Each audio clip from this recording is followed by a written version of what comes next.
S'il y a bien une chose que les auteurs et les réalisateurs du monde entier adorent mettre en scène, c'est à quel point l'humain est capable parfois de douter, d'hésiter, et surtout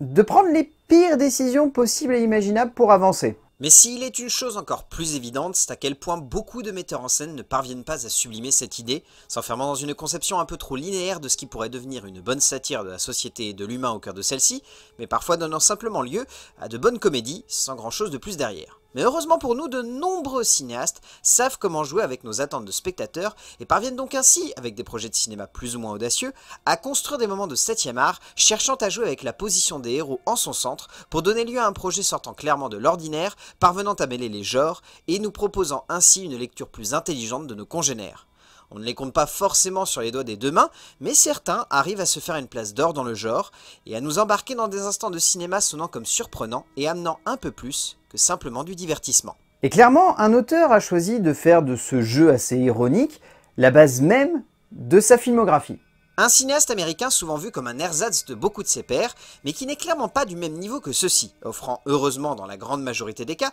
des projets de cinéma surprenants et quand ce n'est pas le cas, parvenant tout de même à donner lieu à des œuvres dynamiques, fun et drôles dans leur genre. Un auteur qui a su se faire une place en or au cœur d'un cinéma de genre américain parfois fermé, mais où il a su se construire une place forte en jouant sur plusieurs tableaux, en essayant de ne pas se perdre dans sa démarche, même s'il faut bien reconnaître qu'au fur et à mesure de son avancée, il n'a pas toujours su dominer les projets qu'il portait. Mais indéniablement, Eli Roth est un auteur qui aime jouer avec beaucoup d'idées, d'éléments et de situations pour construire des films qui veulent absolument se moquer de la posture dans laquelle l'humain se retrouve parfois, incapable de comprendre comment les choix qu'il a faits ont pu l'amener jusqu'à cette situation où il est désormais impossible pour lui de voir un peu de lumière, si ce n'est par l'ironie de ce qu'il vit. Et cela se ressent totalement dans son premier long métrage, grand hommage à un véritable classique du cinéma indépendant américain. S'il est évident que Roth a toujours voulu construire des films rendant hommage à ce qu'il a marqué dans le monde du cinéma, ce premier long métrage est un parfait exemple de ce qu'il a toujours voulu faire, soit prendre un récit convenu, un groupe de jeunes allant camper dans une cabane abandonnée dans les bois, rappelant un grand film du genre, mais en y amenant un peu de mystère, mais surtout une bonne dose d'ironie. Cabin Fever est un magnifique film détournant l'image de remake que l'on aurait pu lui donner, sous ses faux airs de massacre à la tronçonneuse rencontrant Evil Dead, mais donne surtout lieu à une œuvre détournant beaucoup de codes du genre pour proposer une lecture, peut-être un peu linéaire de cette fameuse ironie évoquée avant, mais qui donne tout de même lieu à un moment de cinéma marquant par son imagerie léchée et intense, par son côté poisseux et crade qui donne un cachet évident au film, et par cette forme d'ironie comique jouant fortement avec notre position de spectateur pour embarquer les personnages dans les pires situations possibles, pour notre plus grand bonheur de spectateur. Donnant lieu à un film qui marche, mais qui aussi fait rire parfois. Il faut avouer que c'est plutôt agréable. Et rien qu'avec ce premier film, on peut tout de suite cerner les éléments principaux qui donnent au cinéma de Roth une position particulière au sein de cette industrie. Car si pour beaucoup il est simplement un auteur de bonnes séries B, voire même de pas mal de projets Z, il est surtout un cinéaste qui prend des idées qui peuvent sonner comme simples pour chercher à les transcender.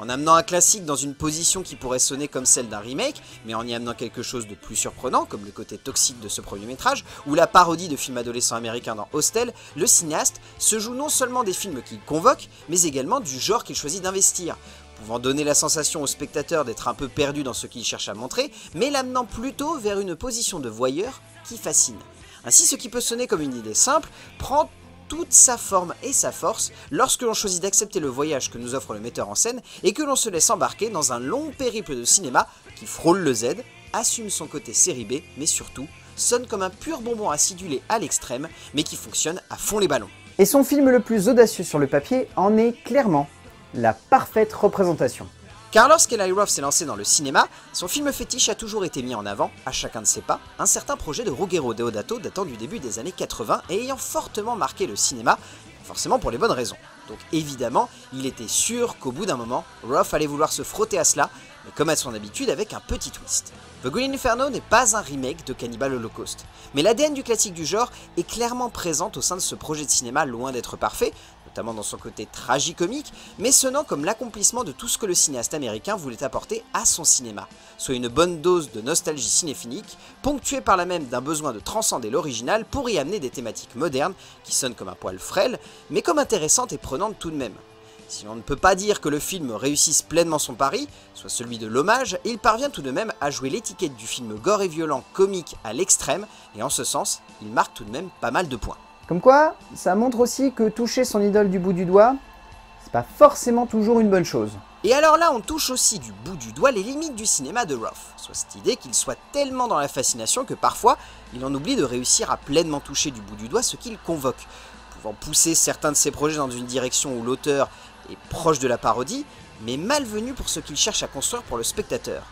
Et sa deuxième partie de carrière, encore en cours à mes yeux aujourd'hui, est la parfaite illustration de cela, allant de projets de cinéma aux concepts originaux et assez audacieux, emmenant le spectateur dans une direction intéressante, à des adaptations de romans jeunes ou des remakes carrément sans deuxième lecture, ou nouveaux points de vue de classiques du cinéma ne donnant rien de bien savoureux à manger au spectateur.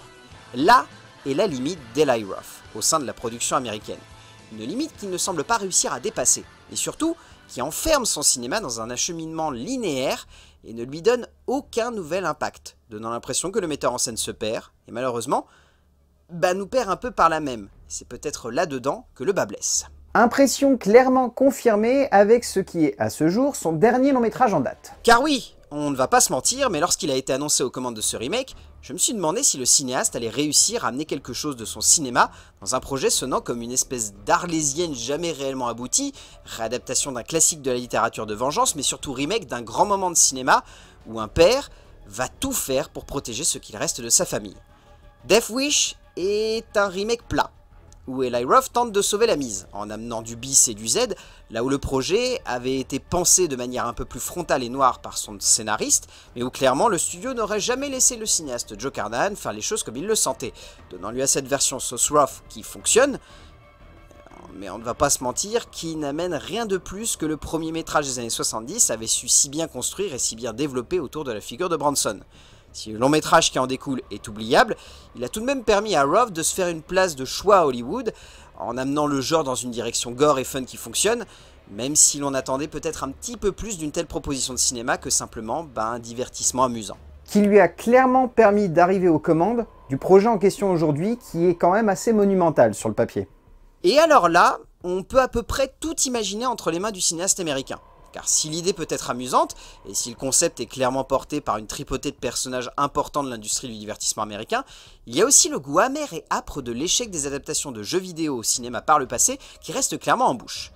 Est-ce que ce Borderlands pourrait être un moyen d'acheminer quelque chose de cool au sein du cinéma, sachant que le jeu aime aussi construire une forme d'ironie et de moquerie autour de ses personnages, et que clairement, Eli Roth aime faire cela au sein de son cinéma. Peut-être que le mélange fonctionnera, mais personnellement je dois avouer que la base de ce projet me fait un peu peur et que j'ai du mal à imaginer un ensemble qui se tienne parfaitement, surtout au vu des derniers longs métrages de Roth. Mais bon, comme toujours, j'ai envie de croire que le cinéaste réussira à se transcender et à nous apporter un peu plus qu'une vague transposition cinématographique d'un objet vidéoludique clairement fun et décomplexé, donc espérons simplement que le metteur en scène ne se sera pas fait broyer. Et qu'il aura su garder son esprit comique et ironique si cher à son cinéma, et que personnellement, j'aime beaucoup.